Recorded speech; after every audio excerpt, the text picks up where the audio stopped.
How do you know if your customers love you or hate you?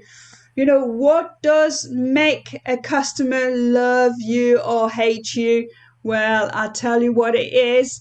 It's how you make them feel. If they feel good, they will come back to you. They will love you. If they don't, they will never, ever, ever come back to you. And so, welcome to my new show, The Secret Diary continues, following my book, The Secret Diary of a Mystery Shopper. We're going to tell stories. We're going to tell stories, the good stories, the bad stories, and some exceptional stories. And today, my guest is Jason Lemasurier. Hello, Jason. How are you? Hi Claire, great, good to be Hi. here. Nice to see you. So, Jason, you're a keynote speaker. We're in the same professional speaker association together, and I was talking a little bit about my new video series, and you thought, Claire, I have to tell you my story. And so here we are. What is the story? Is it a good story or is it a bad story? It's the worst story you could imagine, really. It was the Oh worst dear. experience I've ever had with any kind of service or lack of service.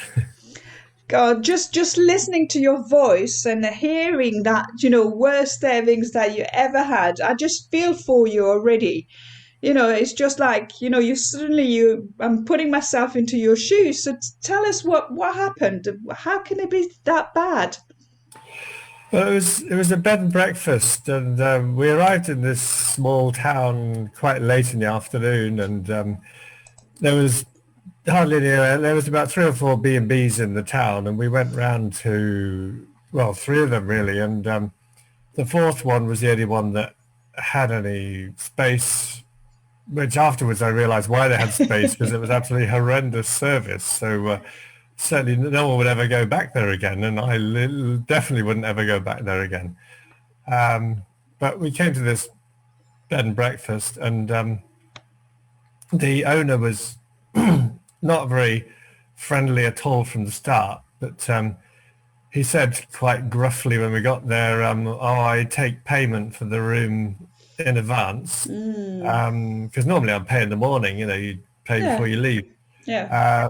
So I paid because we were desperate. We had nowhere else to stay, so I thought, well, this will have to do. But then it really went downhill in the morning. I mean, the room, I can't remember what the room was like. Probably wasn't too bad. But the service at breakfast was just the worst you could imagine. And Jason, actually, my background is hospitality, so I used to run hotels, and I've always said to my staff that the breakfast is the most important time for your customers because obviously it's the start of the day, but it's also the last impression you will make of the place, the hotel, the restaurant of where you are. So No, obviously, breakfast for you wasn't a winner, not at all. No, not it was at all. started off with the fact that that we'd understood the night before that breakfast was included with the whole The room package. cost. But later on, we found out that it wasn't, and we would need to pay for it as well. So to start with, I wasn't happy with that. Mm. But then he had a menu that showed quite a lot of things that I would have liked to have had, and I asked for porridge probably or something else that I would expect for a breakfast, and Hmm. he didn't have it, and he just I offered something else instead, but wasn't what I wanted. And then he was at the back cooking it while we were sitting at the table. And then it had just ended up spiraling down into a state where he just threw something at us, something fried that he'd made in the back, and not literally threw it, but Yeah, basically yeah, no, banged no. it. Although you did say to me, at one point, he'd almost wanted to call the police. What was all that about? What did you do to him? Did you jump on him or something? Yeah, well, no, I was just saying, this is the worst possible service I've ever had. And I said I wasn't going to pay. I said, this is not worth, I think you should be paying me. Or, I didn't know what I said, but Mm.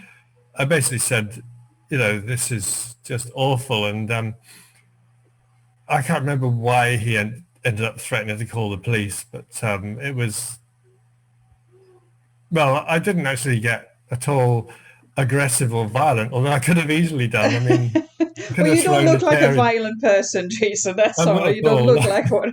How did you feel at that moment in time, actually, when he started threatening you? I mean, have you ever seen anything like it? A hotel manager, you coming into his hotel as a customer, and he's threatening you with the police. That's a bit much. Yeah. Well, I paid him over €100 the night before for the room, which I was very upset that I'd done that Right. Yeah. because otherwise, in the circumstances, I wasn't willing to pay anything. I would have just walked out and left, Yeah. but he obviously knew that he was a bad landlord and had been used to people walking out, whatever. So that's why he made us pay the night before, I suppose. Mm.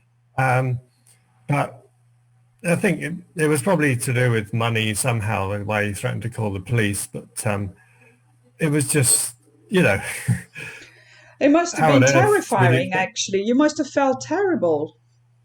I did, yeah, yeah, yeah. I was going to write a terrible review on TripAdvisor afterwards, but I just felt so bad about it. I just didn't want to bother. I just wanted to forget about the whole Mm. experience. So And I think that's I often just would, that's what happened as well, Jason. So often where you've got such a bad it's been such a bad experience. You want to do something about it, but you're so frustrated and you're so annoyed that you think actually it's not worth it. It's not worth my energy doing.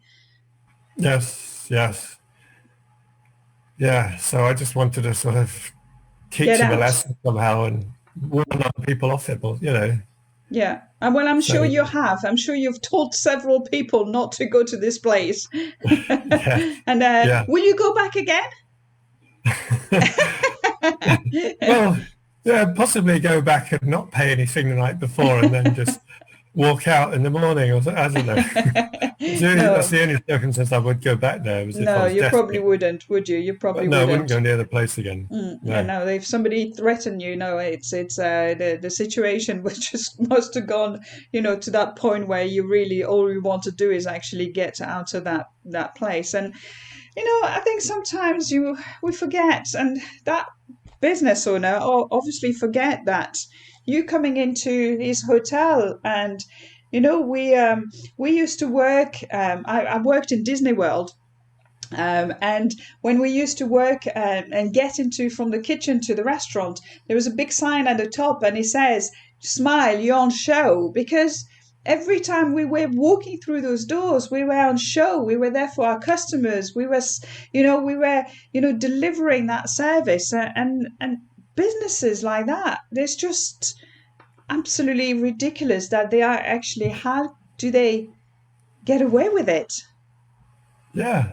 Well, especially something like a B&B, I suppose, where you might be expecting, return customers, that if you found somebody who was regularly going to that town, Mm, they might, if they got a good experience, they might come back to you, even, I'm down there every month or something, they could come back once a month, if you gave them a good service. mm, But mm, mm. yeah, he obviously wasn't used to that. He just wanted to abuse people every time they came. And I don't know if he was like that with everyone, but yeah, Yes, but I think again, everybody's got their bad days, but you know what? You're front facing. You've got customers. You've got people. They want to give you money. You need yes, to look after them. You need, otherwise, actually, why don't you shut the hotel, shut it down, and go and do something else? I don't think it's yeah, worth, really kind of being in that situation if you're not prepared to be welcoming people. Just go and do something else. yes, yeah. It Mm, can't do his health very much, much good if he's behaving like that the whole time and getting really bad yeah. experience with other people. So Yeah, no, totally, totally. Well, Jason, thank you so much for sharing. This is, this terrible story. Yeah. uh, and we know you will never ever go back again. But Jason, tell us, you're a keynote speaker. What do you talk about, in your, when you're on stage? Right. Well, that's a much more interesting story in a way, but also not a very good story in terms of it's based on the fact that I nearly died in a kite surfing accident. Oh, wow. Okay.